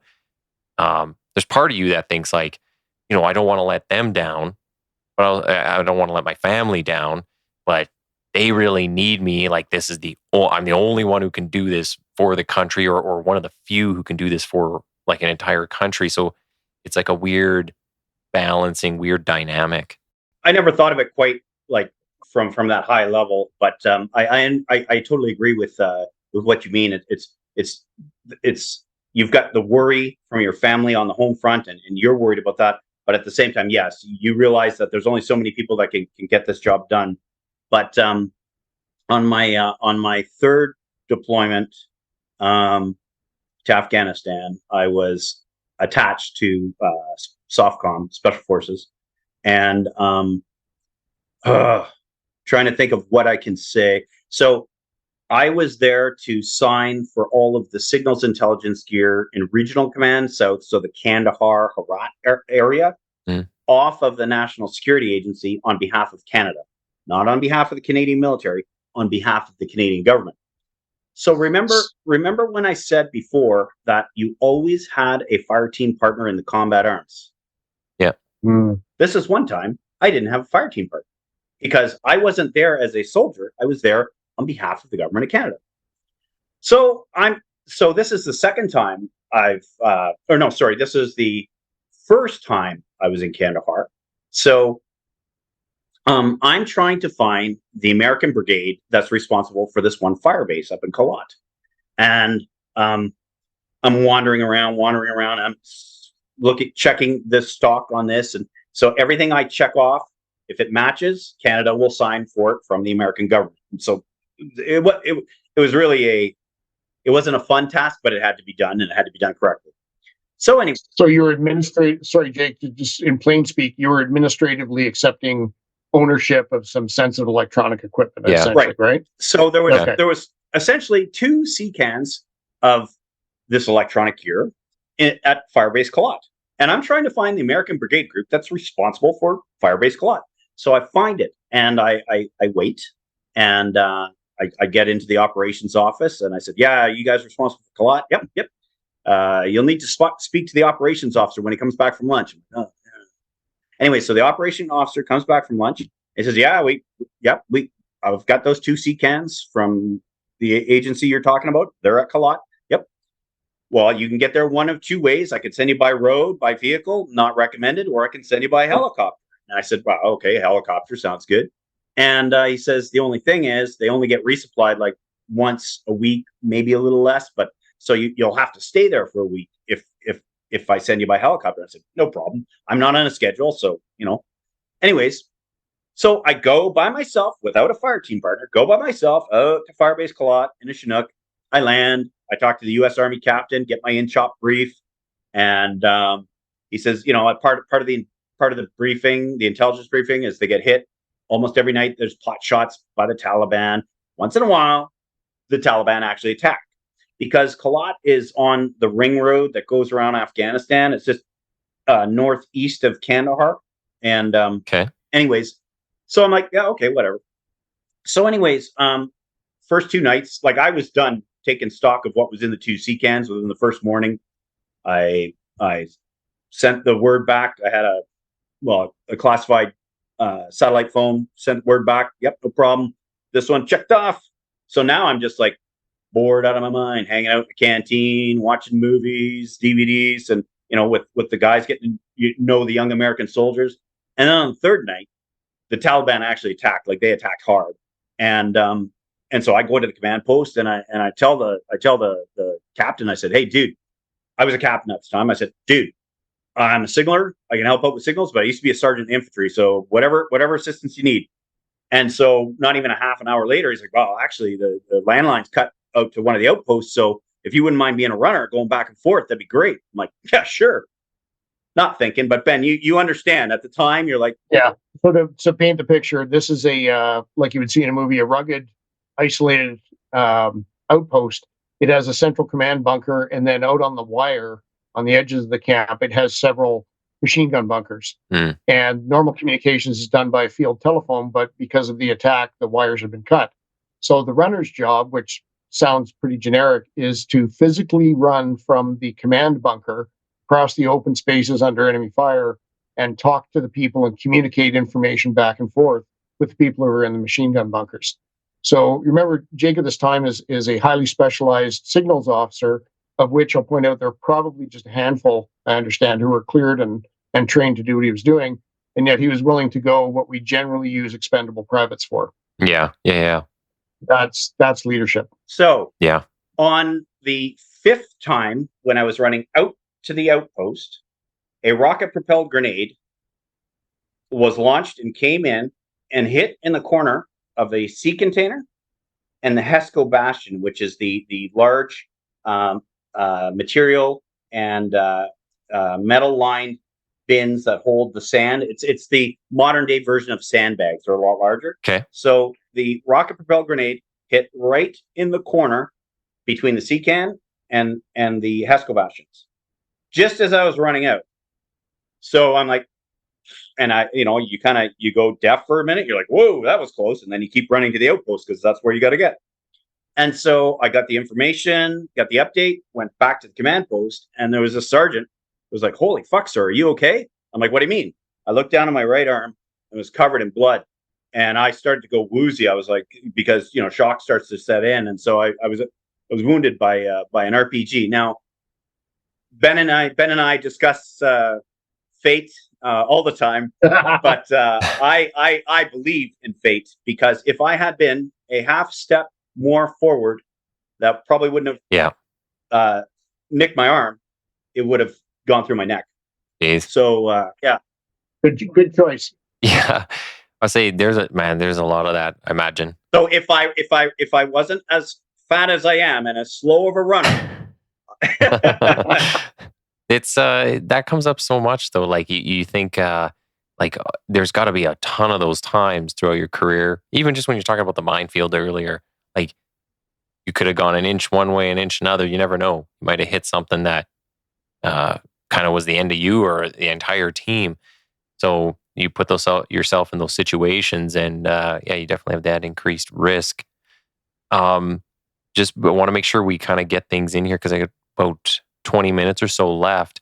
One of the things in your bio, you said you went to Litram, and you said it was 2 wonderful years, but one of the most difficult.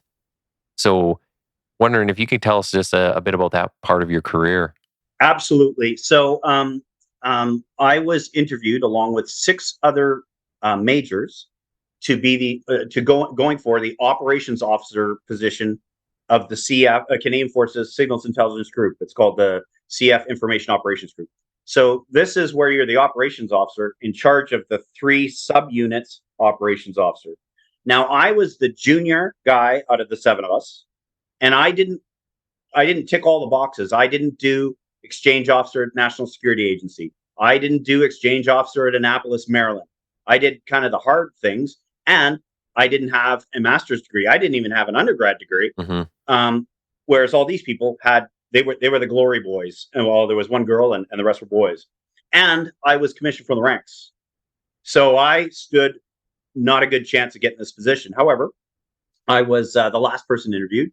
And there's the brigadier general, the full colonel, and 3 lieutenant colonels in the room interviewing me. And it was all Afghanistan.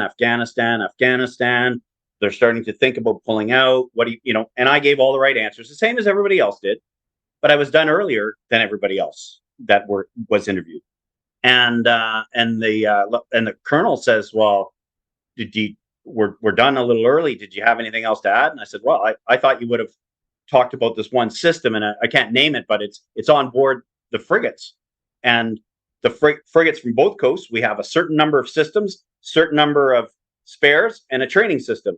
Well, over the years, these systems have gotten decrepit. So now we only have 3 on the East Coast, 2 on the West Coast, 1 training system, and no spares." I said, "Really? I mean, I know it take attention away from Afghanistan, but we need to fix these systems because you never know where the next operation is going to take place." And here's an Army guy talking about needing to fix the Navy systems. And so the colonel was like, "Holy hell." So anyways, a couple days goes by and I get called into the office and there's nobody else there. And I'm walking down the hallway and I'm like, well, at least I got interviewed. That was pretty cool, and the colonel says, "Congratulations, you're going to be my operations officer." So I was the first and only commissioned from the ranks operations officer that was in the headquarters. So, yep.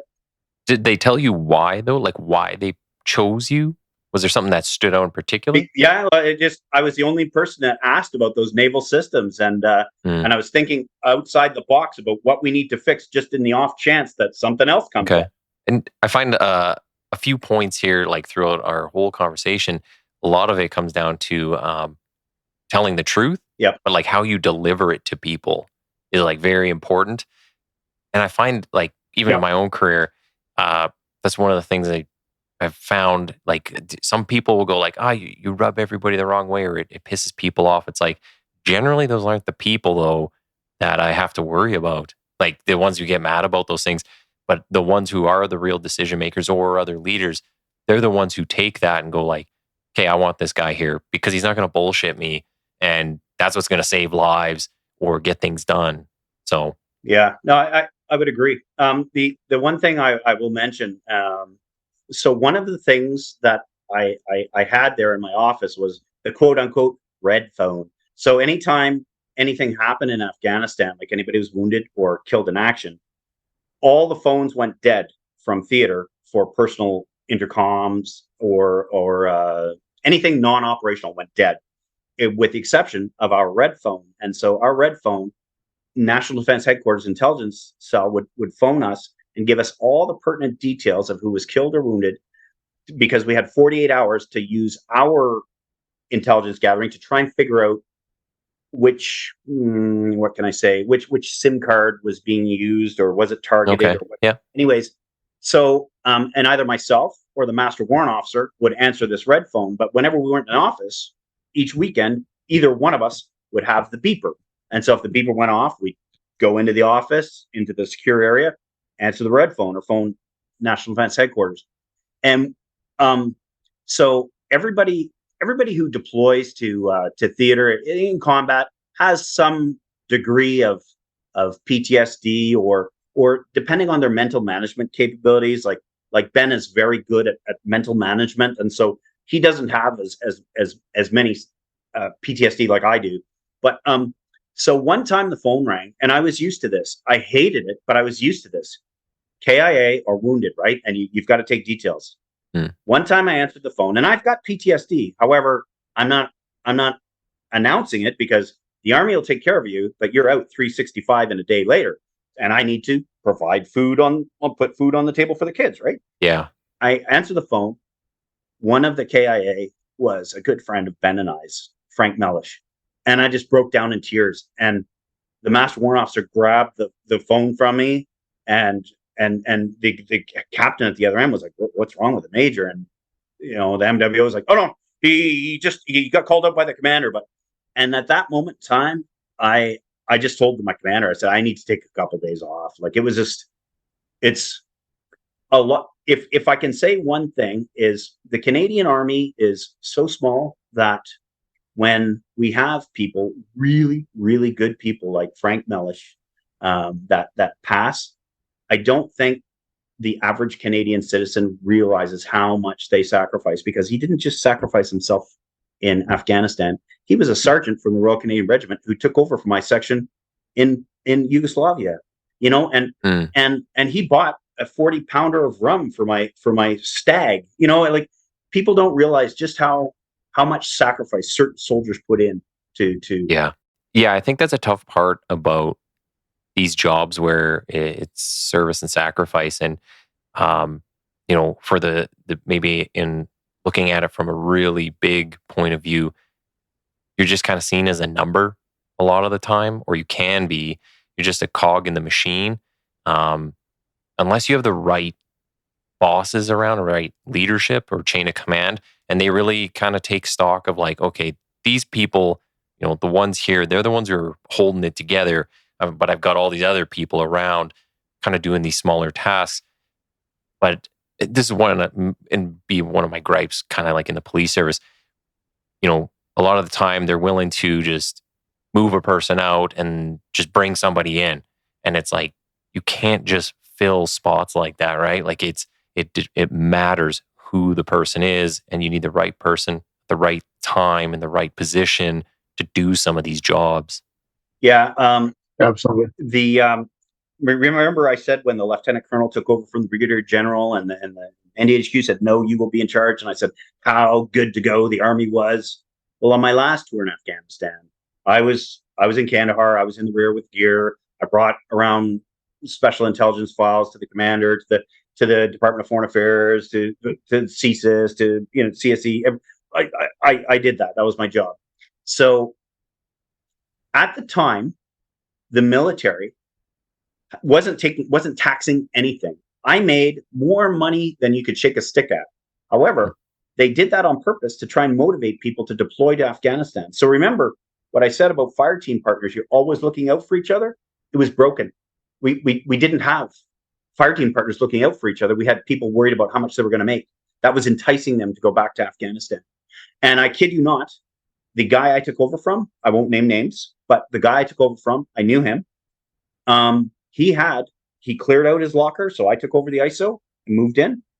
No kidding. In his locker was suicide prevention and CDs and books. And back when we deployed to Somalia, if you were missing, like if you hadn't gone to church last Sunday, you were dagged yellow. You didn't get to go. Yeah, you didn't get to go. There's any flags. It was just so messed up. But as I said before, I'm a glass half full kind of guy, and I know you've got to shut this down.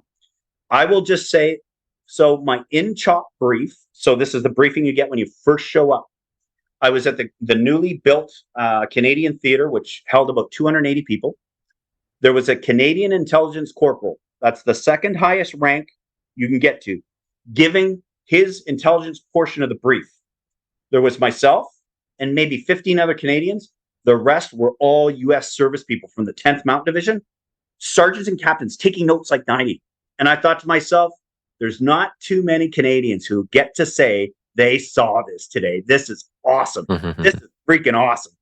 Well, and I do have a few minutes left. I just one thing I do want to touch on though is when you go to the point of retirement, you say like, "Hey, I'm done here." Can you talk a bit about that and like what that decision was like, and once you're out, what it's kind of like? You know, when you first start, you're like, "I'm a civilian now," and what that's like. Well, I joined 1 month after I turned 18, so like being a civilian now is like woo, deer in the headlights. Yeah. Well, it's individual, and as I mentioned, I was commissioned from the ranks, and I made major, and you can only make captain, but unless you're at war and unless you deployed to a major's belt, well, guess what? You're a major, son. Anyways, but we pulled back out of Afghanistan, and I saw my career manager, and he was like, "Do you have a deployment to Afghanistan?" And he has a piece of paper with check boxes, and I said, "No, I've got 4." He goes, "Okay, well, check. Have you finished your master's degree?" And it was all about promotion, and so he was going to post me to Edmonton, Valcartier, Quebec, or Gagetown, New Brunswick. And I had 2 boys in high school in Ottawa. I'm like, no way. Yeah. So I chose to get out, but that was my own doing. That, and I was done. So before you deploy, I would sit down with each boy individually and just, they'd have tears and we talk. But on the last deployment, my youngest son really, he realized how dangerous it was over there, and he cried and cried. Okay. And I said, "That's it. I'm getting out." Yeah. As far as when I got out, I put my CV out there for jobs, and I was one of my last position in the military. I was seconded to the communication security establishment. And one of the courses that I took there was access to information and privacy. And a lot of people don't like it, but the very first file I worked on was written by Glyn Berry, who's a diplomat who was killed in Afghanistan. And I took it serious from that point on. At the end of my 2 years at the communication security establishment, I was one of 2 members of the communication security establishment that would handle ATIPs from foreign affairs, from DFATE, from.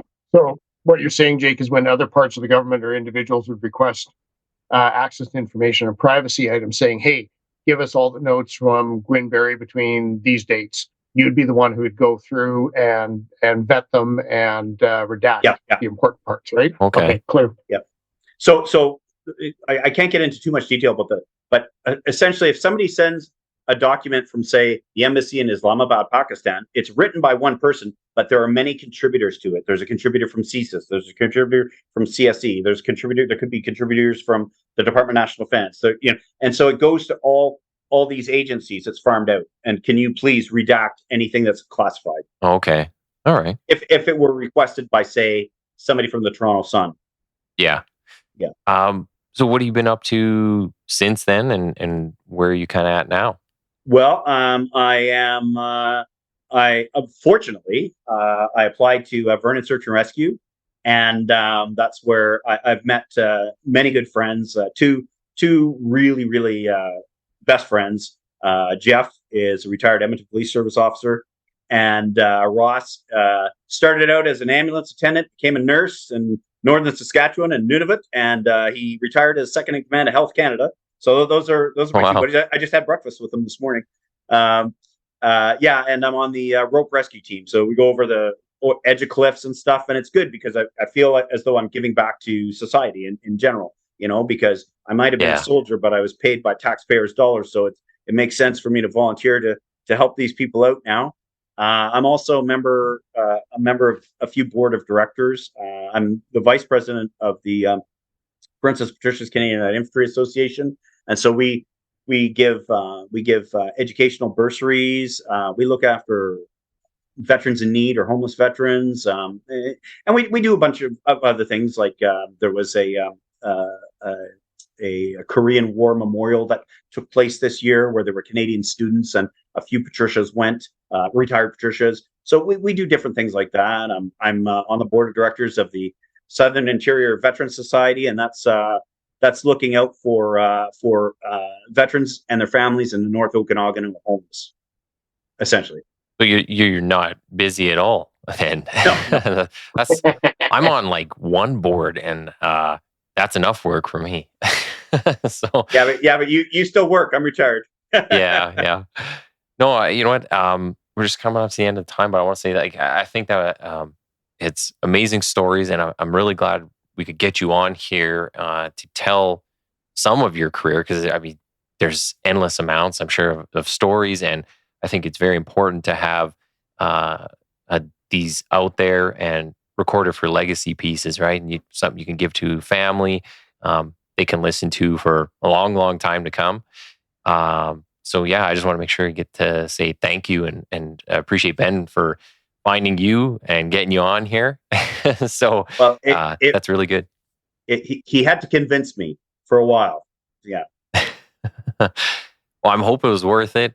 So yeah, if you have either of you have any final thoughts, I'll stop the recording and we'll just chat for a second after. Sounds good. Thank you.